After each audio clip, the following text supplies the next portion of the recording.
স্টুডেন্টরা দেখা যায় যে এই ত্রিকোণমিতি দেখে অনেকে ভয় করে। তো সেই ক্ষেত্রে আমি তোমাদের ভয়টা দূর করে দেওয়ার জন্য আজকের ক্লাসটা নেব। সবাই একটু মনোযোগ সহকারে ক্লাসটা করার চেষ্টা করবা। আশা করি ত্রিকোণমিতিটা তোমাদের কাছে এখন থেকে সহজ মনে হবে। এখন বিষয়টা হচ্ছে, আমি বললাম আর সহজ হইলো এরকম কোনো বিষয় না। তোমাকে অবশ্যই ক্লাসটা মনোযোগ সহকারে করতে হবে এবং এর পরবর্তী আরো যে ক্লাসগুলো করাবো সেই ক্লাসেও মনোযোগ দিতে হবে। কারণ ত্রিকোণমিতি একটা ক্লাসে সম্পূর্ণ শেষ করা সম্ভব নয়।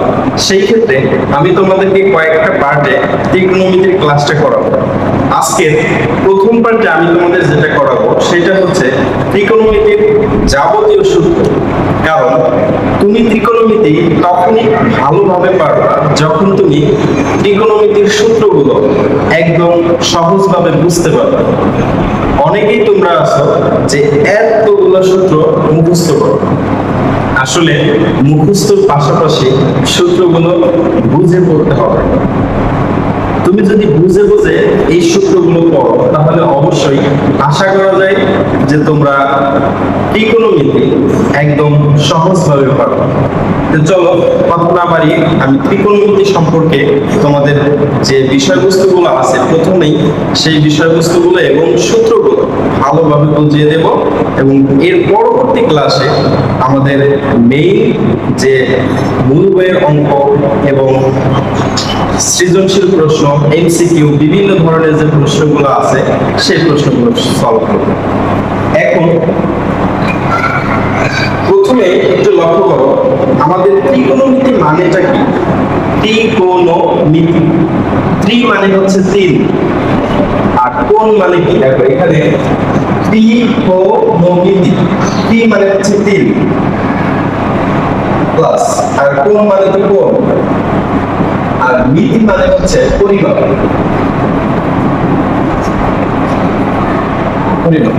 অর্থাৎ তিনটা কোণের পরিমাপকে ত্রিকোণমিতি বলে। এখন আমার প্রশ্ন হচ্ছে যে তিন কোণটা আসলে কিসের? মানে তিন কোণ কিসের হয়?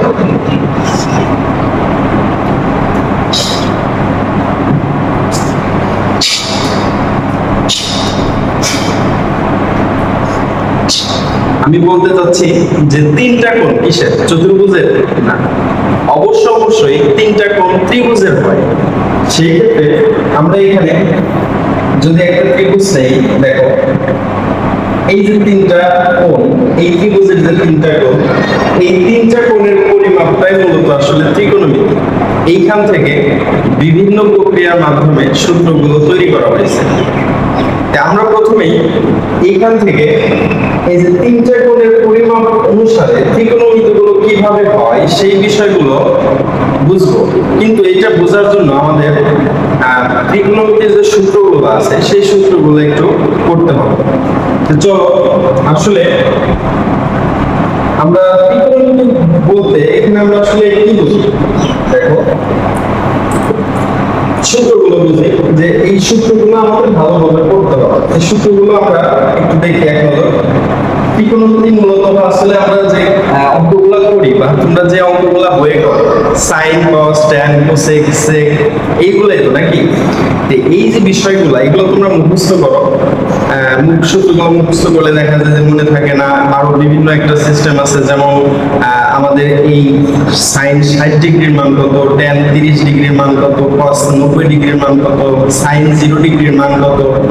এই যে মানগুলো আছে এই মানগুলো দেখা যায় মানগুলো মুখস্থ করা লাগে, সূত্রগুলো মুখস্থ করা লাগে। এক পর্যায়ে দেখা যায় তোমাদের আসলে অনেক কষ্ট হয়ে যায় বা অনেকে মনে রাখতে পারো না। সেই ক্ষেত্রে আমি তোমাদের স্টেপ বাই স্টেপ সূত্র এবং ডিগ্রির মানগুলো বের করে শেখাবো। সবাই একটু মনোযোগ সহকারে ক্লাসটা করবো। তো প্রথমে আমরা শিখবো এখানে সাইন, কস, ট্যান। এইখানে আমরা প্রথমে শিখবো হচ্ছে 6টা সূত্র। কয়টা? এখানে আমাদের প্রথমে 6টা সূত্র আছে। এই 6টা সূত্র দেখো আমরা কিভাবে শিখবো। তোমরা শুধু মনে রাখবা সাইনের সাথে কোসেকের সম্পর্ক, কসের সাথে সেক, ট্যানের সাথে কট। তুমি যদি এই সম্পর্কটা মনে রাখতে পারো তাহলে এখান থেকে তুমি 6টা সূত্র পেয়ে যাবে। 6টা সূত্র কিভাবে পাবো? এই সম্পর্কটা হচ্ছে সম্পূর্ণ একটা বিপরীত সম্পর্ক। এখানে বিপরীত সম্পর্ক কিরকম? আমি যদি তোমাকে বলি যে সাইনের সূত্রটা বলো, তাহলে সাইনের সূত্রটা হবে 1 বাই কোসেক। তাহলে সাইনের বিপরীত তুমি কি লিখলা? 1 বাই কোসেক। এখন যদি তোমাকে বলি তাহলে কোসেক কি হবে? তাহলে তোমাকে বলতে হবে 1 বাই সাইন। তাহলে দেখো আমি এটা কিন্তু দুইটা সূত্র পাই গেল।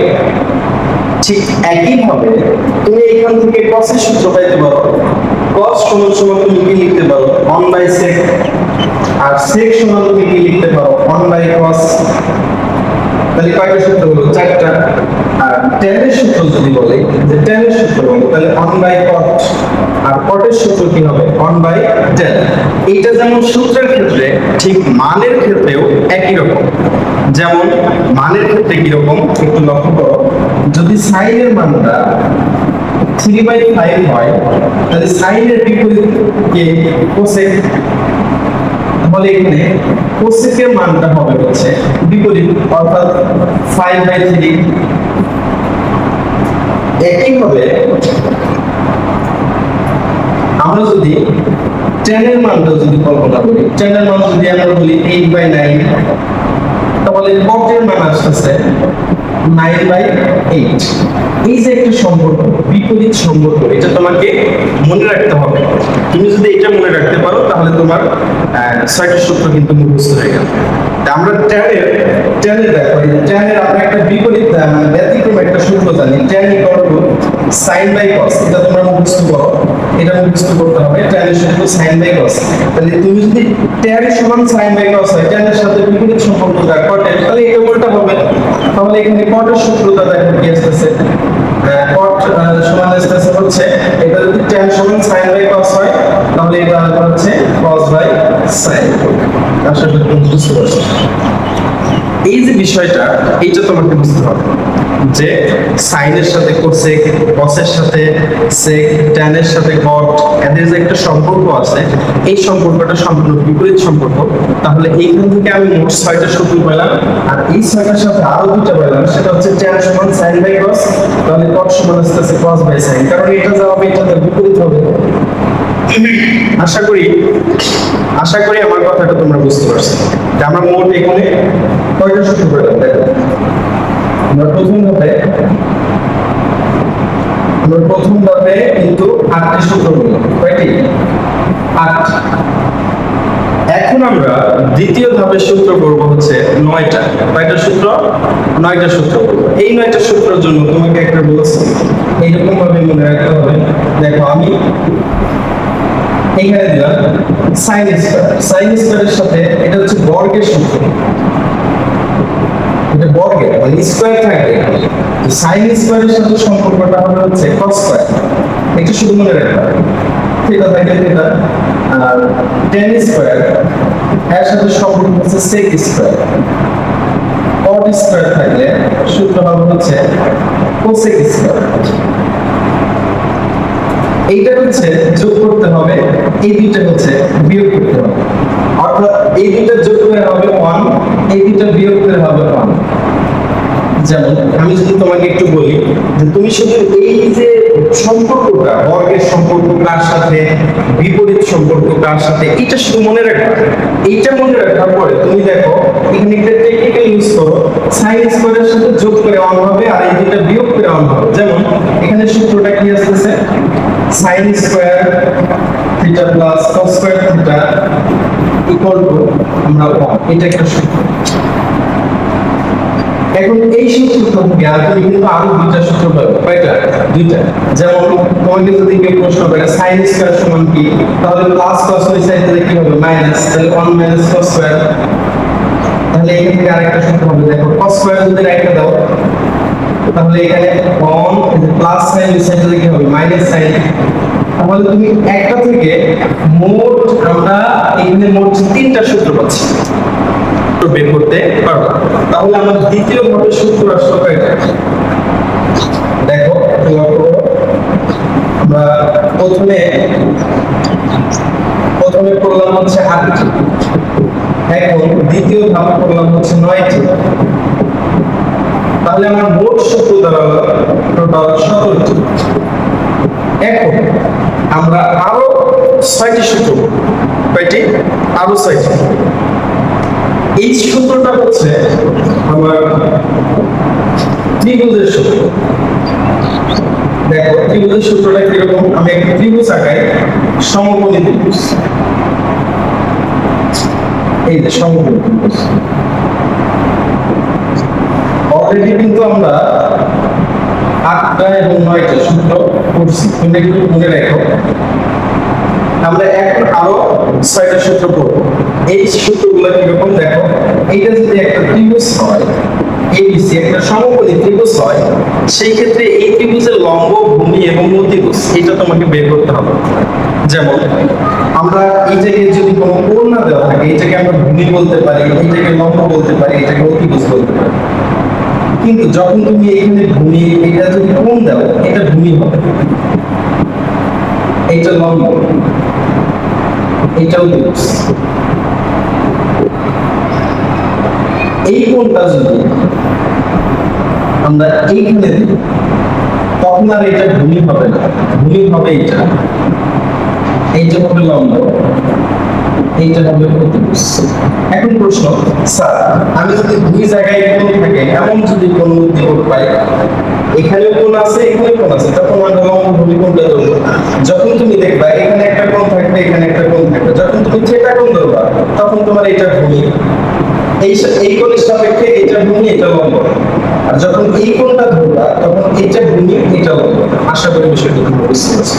এখন এই যে লম্ব ভূমি তুমি ধরতে পারছো, এই লম্ব ভূমি থেকে তোমার সাইন কস ট্যান এর সূত্র আছে, এটা তোমাকে বুঝতে হবে যে সাইনের সূত্রটা কি, ট্যানের সূত্রটা কি, কসের সূত্রটা কি, কোসেকের সূত্রটা কি, এটা আমাদের বুঝতে হবে। আমরা একটু লক্ষ্য করি, দেখো এটা অনেকে মুখস্থ করো বা মনে রাখতে পারো না। দেখো আমি একটু টেকনিকের মাধ্যমে দেখাই। এই যে সাইনটা, যে কস আর যে ট্যান, এই তিনটা আমরা বের করা শিখবো। কারণ কি বলতো, আমি যদি সাইনেরটা বের করতে পারি, তাহলে কি কোসেকেরটা পারবো না? কারণ সাইন তো কোসেকের বিপরীত, প্রথমে আমি তোমাদের শিখাইছি। আবার কসেরটা যদি বের করতে পারি, তাহলে কি আমি কোসেকেরটা বের করতে পারবো না? অবশ্যই পারবো। তো সেই ক্ষেত্রে আমরা এই তিনটা বের করা শিখবো। সাইন মানে, কস মানে, ট্যান মানে একটা ছন্দ মনে রাখতে হবে। দেখো সাইন মানে বোঝাবে সাগর, সাগর। কস মানে হচ্ছে তুমি মনে রাখবে কবর, ট্যান মানে হচ্ছে টেরা। এটা জাস্ট মনে রাখবার একটা টেকনিক, আমি তোমাকে মনে রাখতে একটা টেকনিক হিসেবে এটা ব্যবহার করতেছি। সাইনের সাগর, সাগরে লবণ আছে, কস হচ্ছে কবর, কবরে আমি বললাম ভূত আছে, সাপোজ। ট্যান, ট্যানের টেরা, লম্বা, ভূত। তাহলে এইখানে এই যে বিষয়টা, এটা তুমি যদি মনে রাখতে পারো, তাহলে তুমি কিভাবে এটা ইউজ করবে? দেখো আমি যদি তোমাকে বলি সাইনের সূত্র বলো, তখন তুমি মনে করবা যে সাইনের সূত্র, সাগরে লবণ আছে, তাহলে লবণতে হচ্ছে লম্ব আর আছেতে অতিভুজ। তাহলে আমাদের এখানে সাইনের সূত্র আসছে, সাগরে লবণ আছে, লবণতে লম্ব আর আছেতে কি অতিভুজ। যখন তুমি সাইনের সূত্রটা পাইলা, সাইনের বিপরীত কে বলো তো? সাইনের বিপরীত কোসেক। তাহলে এখানে কোসেকের সূত্রটা আসছে অতিভুজ বা লম্ব। আশা করি তোমরা বিষয়টা বুঝতে পারছো।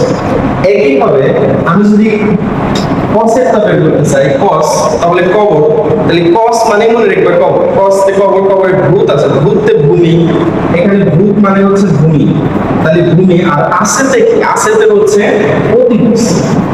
তুমি যখন কসের সূত্রটা বললে, কসের বিপরীত কি? সেক। তাহলে সেকের সূত্রটা কি হবে? অতিভুজ বাই ভূমি। এইভাবে তোমাকে সূত্রগুলো বের করতে হবে। ট্যানের সূত্রটা তুমি দেখো, ট্যান, ট্যান লম্বা ভূত, এই যে লম্বাতে হচ্ছে লম্ব, ভূততে কি? ভূমি। তাহলে ট্যানের সূত্রটা কি আসছে? ট্যানের সূত্র হচ্ছে লম্বাতে কি? লম্ব আর ভূততে কি? ভূমি। তুমি একটু লক্ষ্য করো, ট্যারা, লম্বা, ভূত।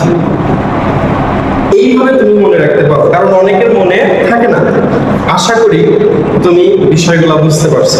এর পরবর্তী ক্লাসে আমি তোমাদের যেটা শেখাবো সেটা হচ্ছে সাইন, কস, ট্যান, সেক, কস, কোসেক ইত্যাদি। এই যে বিষয়গুলো আছে এই বিষয়গুলো ডিগ্রির মান, কোন sine 60 degree, cos 30 degree, sine 0 degree, tan 60 degree, এগুলোর যে মান আছে এগুলো তোমরা মুখস্থ করো। এগুলো মুখস্থ করার বিষয় না, তুমি একদম ইজি ভাবে আমি তোমাদের শেখাবো, তোমাদের কোনোদিন এটা মুখস্থ করতে হবে না। আশা করি সবাই আমার ক্লাসটা বুঝতে পারছো। সবাই সুস্থ থাকো, ভালো থাকো। আসসালামু আলাইকুম।